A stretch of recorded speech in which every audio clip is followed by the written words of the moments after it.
Welcome to BV9 news. ముందుగా headlines చూద్దాం.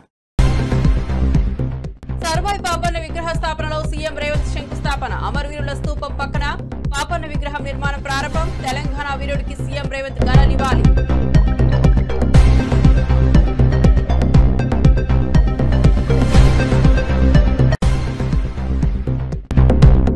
రామంతాపూర్ ప్రమాదంలో గాయపడిన వారిని పరామర్శించిన మంత్రి. క్షతగాత్రుల ఆరోగ్యంపై వైద్యులతో సమీక్ష చేసిన శ్రీధర్ బాబు.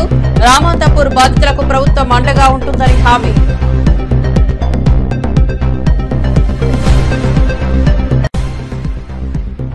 తాడిపత్రిరా తేల్చుకుందామంటూ కేతిరెడ్డికి జేసీ సవాల్. పోలీసులు లా అండ్ ఆర్డర్ కాపాడుకున్నారని సమర్థించిన జేసీ. కేతిరెడ్డి ఆరోపణలు ఆధారం లేవని ఫైర్ చేసిన జేసీ ప్రభాకర్.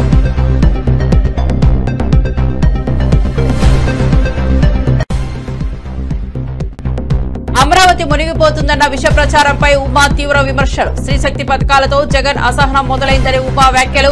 అమరావతిపై సత్య ప్రచారం చేస్తే ప్రజలు క్షమించారని హెచ్చరిక.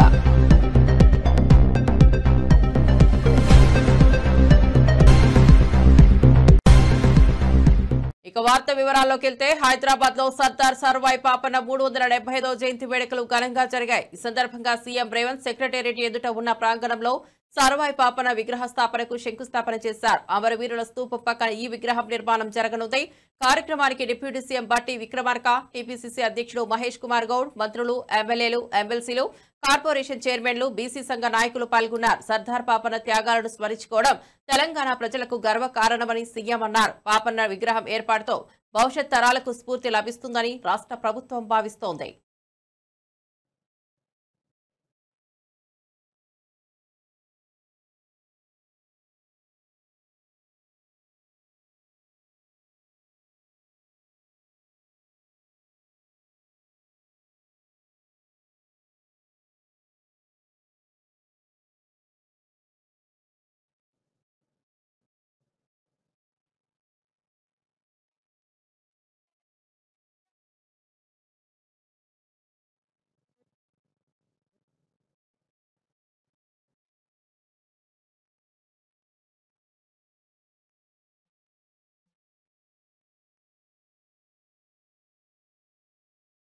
రామంతాపూర్ లో కృష్ణాష్టమి వేడుకల సందర్భంగా జరిగిన దుర్ఘటనపై రాష్ట్ర మంత్రి శ్రీధర్ బాబు విచారం వ్యక్తం చేశారు. గాంధీ ఆసుపత్రిలో చికిత్స పొందుతున్న గాయపడిన వారిని ప్రత్యక్షంగా పరామర్శించారు.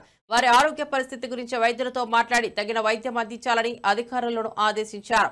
ఈ దుర్ఘటనలో గాయపడిన కుటుంబాలకు ప్రభుత్వం అన్ని విధాలా అండగా ఉంటుందని హామీ ఇచ్చారు. క్షతగాత్రులకు ఆర్థిక సహాయం, అవసరమైన వైద్య సదుపాయాలు అందించేందుకు చర్యలు తీసుకుంటామని తెలిపారు. ఇటువంటి సంఘటనలు పునరావృతం కాకుండా ముందస్తు భద్రతా చర్యలు చేపట్టాలని ఆయన సూచించారు.